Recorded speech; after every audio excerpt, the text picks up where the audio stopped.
Bapa di sorga, kami mengucap syukur dan terima kasih untuk kekuatan, kesempatan, dan anugerah pemeliharaan-Mu. Kami boleh ada hari ini bersama-sama memuji Tuhan, bersama-sama belajar firman-Mu. Tuhan, siapkan hati kami seperti tanah yang subur agar firman itu boleh hidup, boleh bertumbuh dan berbuah berlipat-lipat ganda. Dan Tuhan, siapkan hamba-Mu, urapi dia dengan kuasa-Mu supaya apa yang dibagikan sungguh-sungguh memperlengkapi kami, menguatkan iman kami untuk hidup lebih menyenangkan hati Tuhan, lebih efektif dan produktif untuk kerajaan Tuhan semasih kami bernafas di muka bumi ini. Terima kasih Tuhan untuk jam ini, kami yang lelah, kami yang beraktivitas seharian, beri kami semangat baru, beri kami kesegaran baru, beri kami konsentrasi yang baru. Berdoa bersyukur dalam satu nama Tuhan Yesus Kristus, Juru Selamat dan Penebus kami yang hidup selama-lamanya. Amin. Silakan duduk saudara-saudaraku.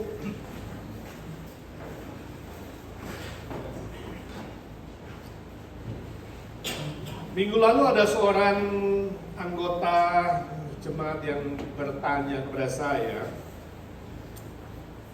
Dia mengatakan bahwa rumahnya didatangi oleh 2 orang yang mengaku dari gereja Yesus Kristus akhir zaman. Lalu sempat ngobrol sebentar, ternyata dia sadari itu berdua adalah orang Mormon. Lalu dia tanya saya soal Mormon. Sebabnya hari ini saya pikir ada baiknya kita belajar sekilas mengenal ajaran Mormon. Mungkin nanti kita akan lanjutkan dengan serial ajaran-ajaran sesat yang ada di muka bumi ini sebagai studi kita setiap hari Jumat. Ya.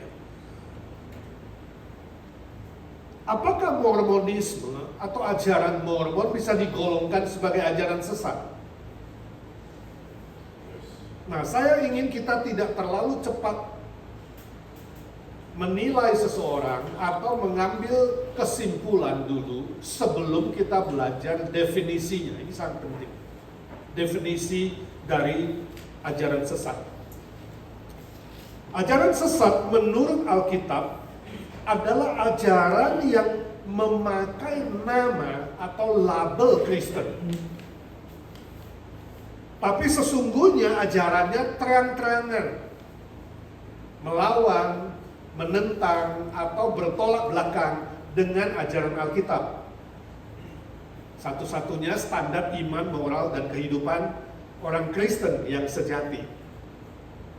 Ini definisinya, saudara harus pegang baik-baik, ya. Sehingga kalau saudara bertanya, Pak, bagaimana kalau ajarannya menentang Alkitab, melawan Alkitab, tapi tidak pakai nama Kristen atau label Kristen? Nah, kita golongkan sebagai apa? Saudara jangan cepat-cepat mencap itu ajaran sesat, ya.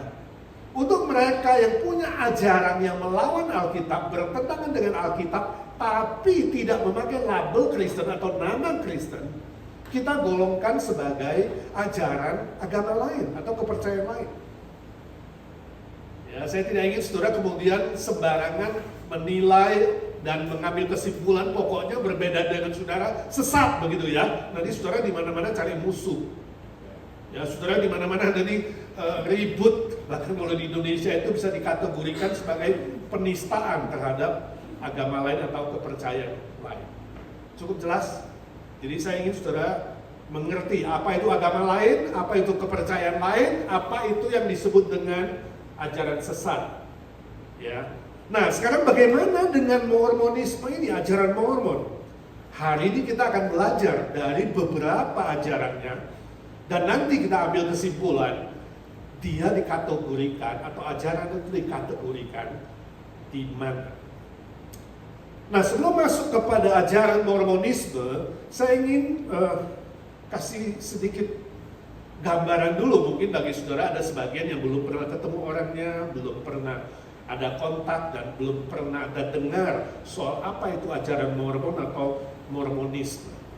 Mormonisme adalah sebuah kepercayaan, kepercayaan yang memakai nama Kristen atau label Kristen, ya, dan adalah sebuah produk khas Amerika Serikat.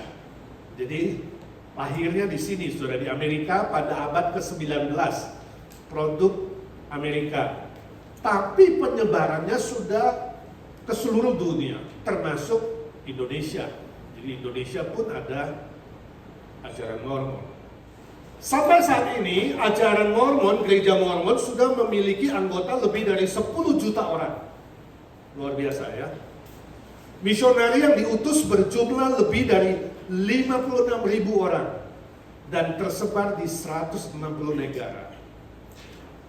Mereka memiliki 15 pusat pelatihan misi dan yang terbesar bertempat di Provo, di Utah. Mereka juga memiliki Brigham Young University, salah satu universitas swasta yang besar, ya, salah satu yang besar di Amerika Serikat dengan jumlah mahasiswa sekitar 29.000 mahasiswa. Ya. Salah satu dosen yang terkenal adalah Stephen Covey, saudara pernah dengar, dia menulis sebuah buku yang terkenal sampai ke seluruh dunia berjudul The 7 Habits of Highly Effective People. Itu Stephen Covey, bukunya sangat terkenal. Dia itu adalah salah satu penatua Mormon yang cukup disegani, ya. Nah, itu kira-kira sedikit latar belakang dari gereja Mormon. Nah, sejarah singkat. Nama lain dari aliran ini adalah Gereja Yesus Kristus dari orang-orang kudus akhir zaman, atau gereja orang-orang suci zaman akhir, The Church of Jesus Christ of Latter-day Saints. Itu nama resminya. Pendirinya bernama Joseph Smith. Dia lahir pada 23 Desember 1805 di Sharon, Vermont, Amerika Serikat. Nah, menurut pengakuannya sendiri, pada tahun 1820 dia usia 15. Dan pada tahun 1823 dia usia 18. 2 kali ada malaikat Tuhan yang bernama Moroni menampakkan diri kepada dia di New York. Lalu malaikat itu memberitahukan kepada dia, kepada Joseph Smith, ada kepingan-kepingan emas, ya, kuno, orang Amerika yang bertulisan kuno. Nggak tahu di mana kepingan itu, hari ini nggak ada di museum manapun. Kitab inilah, ya, kepingan-kepingan inilah dia sudah temukan menurut Joseph sendiri. Lalu setelah dia temukan, dia terjemahkan isinya. Dan jadilah kitab mereka, yaitu kitab Mormon. Jadi kitab Mormon itu hasil terjemahan dari Joseph Smith, dari kepingan emas ini, menurut pengakuannya sendiri.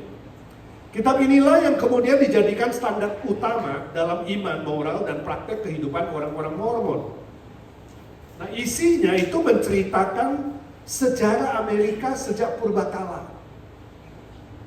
At least ada 3 hal yang saya mau bahas, yaitu yang pertama, ya, sejarah itu dimulai dari zaman Menara Babel. Sudah tahu Menara Babel, Kejadian 11.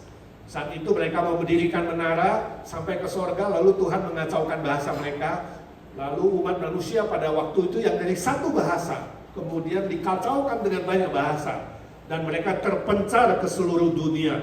Dan orang-orang yang disebut orang Yeredit itu pertama kali mereka mengungsi ke Amerika. Ini menurut Smith ya, ini versinya Smith ini. Yang nggak tahu ketemu di mana, Yeredit, ya, dan terpencar ke Amerika.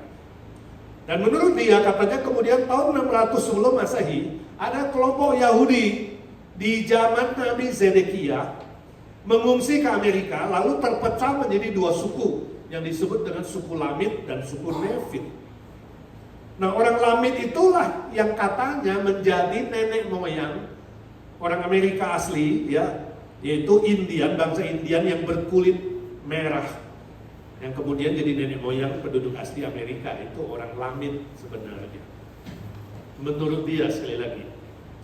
Sedangkan orang Nefit itu dimusnahkan karena mereka terjadi peperangan dan kebencian lalu berperang. Nevin itu kalah, ya, dimusnahkan oleh orang Lamin pada tahun 384. Nah, ada yang tersisa, itu bagian ketiga. Orang Nevin yang mau dimusnahkan itu ada yang tersisa. Ini mirip film kungfu. Biasanya kalau satu partai mau dibinasakan ada sisa satu atau dua yang melarikan diri. Ya.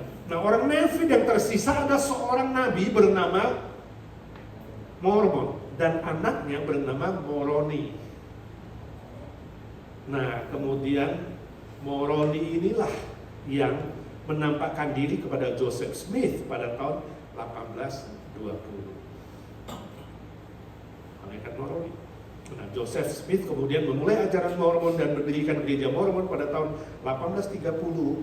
Dan setelah itu diteruskan oleh Brigham Young sebagai nabi yang baru yang diangkat. Ketika itu mereka mengalami banyak hambatan, banyak tantangan, banyak kesulitan. Sebab apa? Mereka mengajarkan poligami. Jadi mendapat banyak tantangan. Akhirnya Brigham Young mengajak para pengikutnya, mari mengembara ke state lain, ke tempat lain. Dan mereka ke Utah mendirikan negara bagian Utah dengan ibu kota Salt Lake City. Sampai hari ini Utah dianggap sebagai tanah perjanjian Israel yang sudah ditemukan kembali dan menjadi tanah suci atau Sion bagi mereka. Itu konsepnya. Itu sebabnya kalau saudara ke Utah ke sana, saudara akan menemukan mungkin 80%, saya nggak tahu, itu Mormon, ya. Nah, itu adalah tanah suci mereka, Sion. Oke. Saya nggak tahu nih kalau dibaca atau dikomunikasikan dengan Israel, Yahudi asli, mereka terima nggak secara begini, ya. Oke, beberapa ajarannya, kita lihat sekarang ajarannya. Dari situ nanti kita melihat sama-sama apa hubungannya dengan Alkitab. Yang pertama, Allah Bapa dianggap menyerupai manusia. Dia berpribadi dan berbicara kepada manusia karena dia sebenarnya adalah Adam pertama yang sudah jatuh dalam dosa, kemudian dipermuliakan. Itu jadi Allah Bapa. Dia maha bijak, dia maha kuasa, dia penuh kasih dan baik hati. Dia adalah Bapa roh semua orang dan kemuliaannya adalah memperhatikan kesejahteraan manusia. Nah, kalau saudara baca bandingan Kejadian 1 ayat 1 dan Keluaran 3, 13-14, kita melihat ini terang-terangan melawan ajaran Alkitab.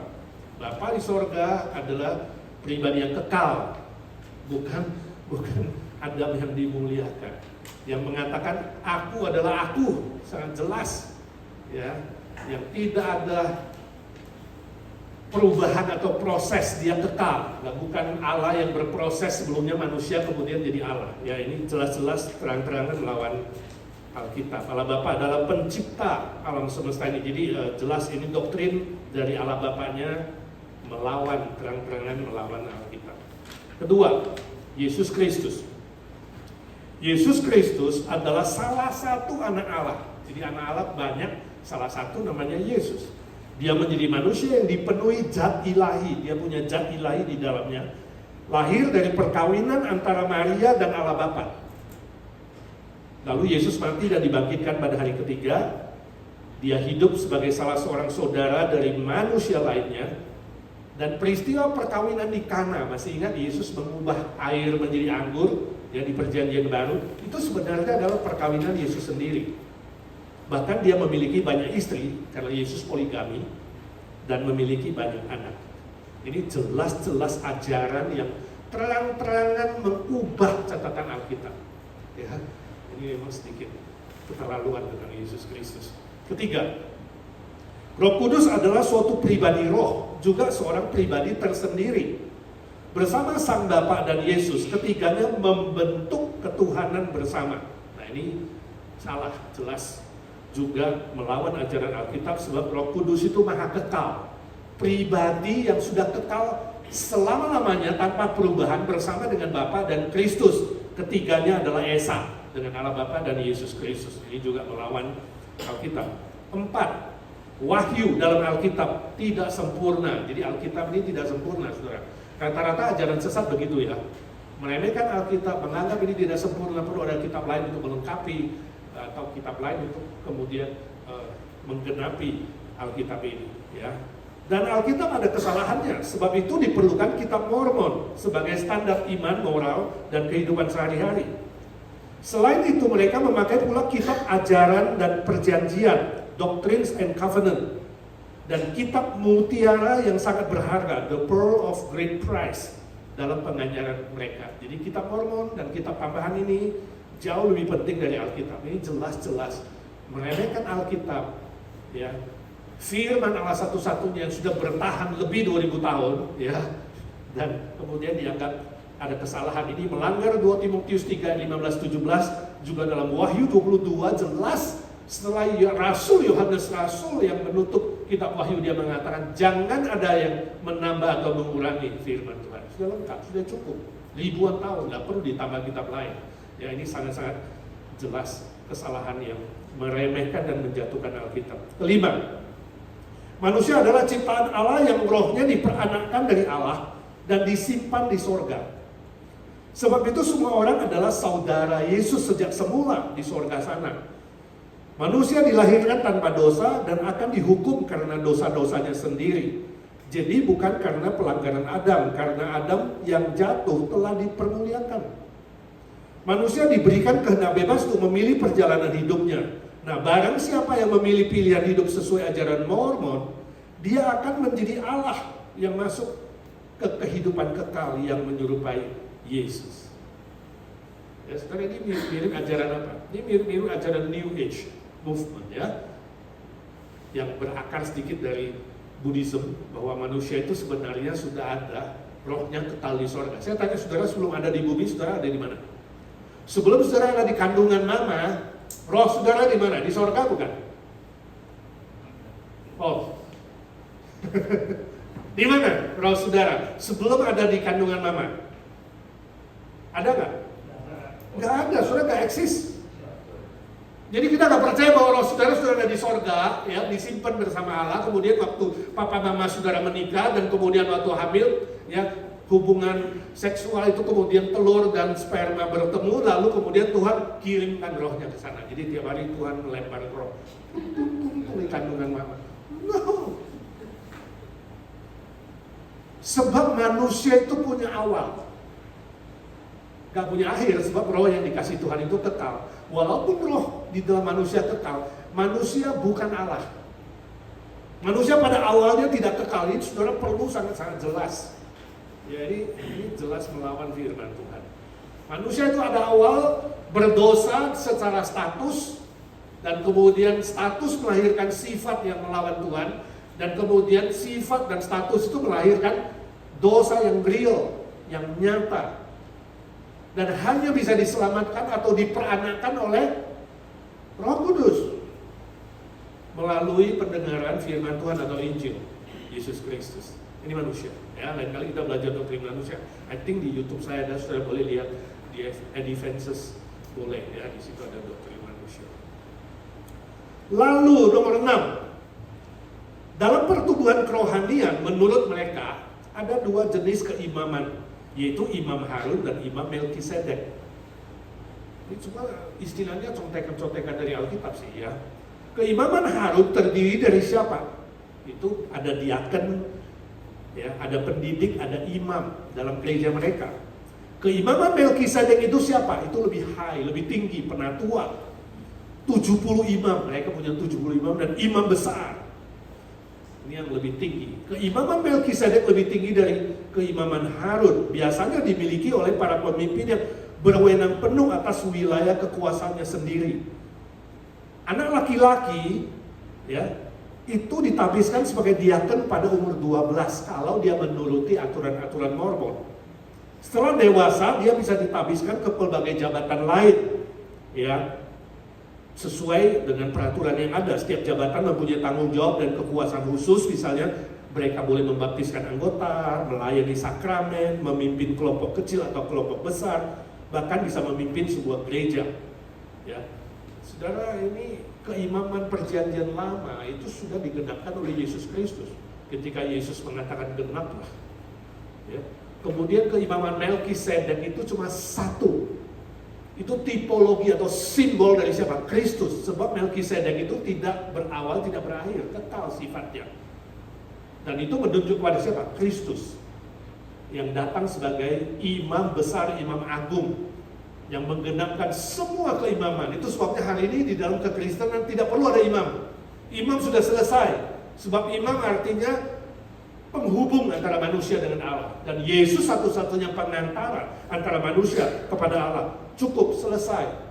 Jadi siapapun yang mengklaim imam, entah imam besar, imam kecil, Melkisedek, Harun, siapapun yang mengklaim dirinya imam, ini jelas melanggar firman Tuhan dan melawan karya penggenapan dari Yesus Kristus sebagai pengantara satu-satunya manusia kepada Bapa di surga. Cukup jelas. Saudara baca ayat-ayatnya di sana yang saya tulis di sana, Ibrani 6, 7, 11 dan 9, saudara baca di sana ya. Lalu 7, kita singkat saja. Jemaat Mormon biasanya berkumpul di hari Minggu pagi sudah di gereja. Setelah itu bergabung dalam kelompok jemaat dengan jabatan yang sama. Itu ada pertemuan kelompok, belajar bersama. Kemudian ada sekolah minggu untuk semua umur. Ada 12 kelas, dari anak-anak sampai dewasa masuk sekolah minggu. Ya. Lalu minggu sore ada doa bersama. Seperti kita ada visitasi lagi ke orang-orang sakit, penumpangan tangan. Ya. Lalu ditutup dengan kebaktian minggu sore. Ada sakramen perjamuan Tuhan.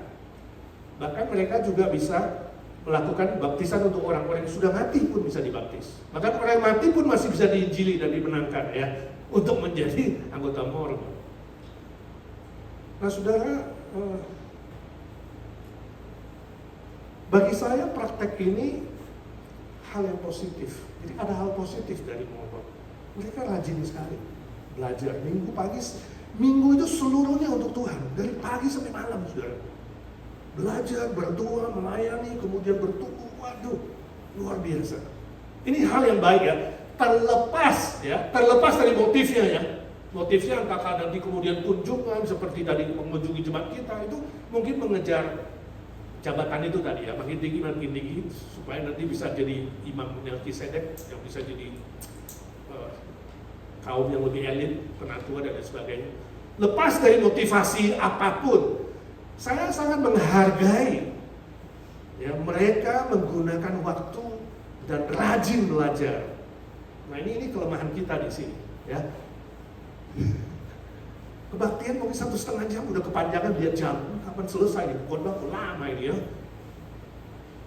Lalu kalau apalagi acara-acara pembinaan jarang mau hadir. Satu hari Minggu rasanya mau cepet-cepet pulang, kebaktian 1 jam, latihan sedikit, ayo cepet-cepet masuk, ras mau buru-buru. Mereka itu dari pagi sampai malam loh. Ini yang bisa kita tiru dari mereka sebenarnya, betul nggak? Ya kawan-kawan, mau nggak saudara kalau di agensi itu kegiatan minggu pagi sampai sore?